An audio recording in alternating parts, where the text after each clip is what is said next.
நானும் எனக்கு உண்மையாக ஃப்ரெண்ட்ஸ் மாதிரி இருக்கானுங்க, நமக்கு ஒன்றா வருவானுங்க, நம்ம போகிறோம் தானே அவனுக்கு ஒன்றுனா அப்படின்னு நினச்சிக்கிட்டு இருந்தேன்.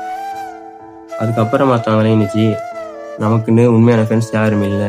நம்மக்கிட்ட இருந்துச்சுன்னா, நம்மக்கிட்ட பணம் இருந்துச்சுன்னா மட்டும் நம்ம வாசி பார்த்து வருவானுங்க, இல்லையா இன்னொரு ஃப்ரெண்ட்ஸை பார்த்துட்டு போயிடுவானுங்க.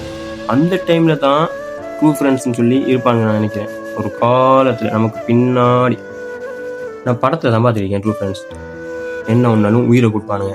அந்த மாதிரி ஃப்ரெண்ட்ஸ்லாம் இது வரைக்கும் நேரில் பார்த்ததே இல்லை. அப்படி நான் எனக்கு ட்ரூ ஃப்ரெண்டுன்னு நினச்சி எனக்கும் ஒருத்தன் நெஞ்சிலேயே குத்தினான். சரியா, முதுகில் குத்தி நெஞ்சிலேயே குத்தினான், துரோகி. எனக்கு நடந்த சம்பவம் தான் அது. சம்பவத்தை விடுங்களேன்.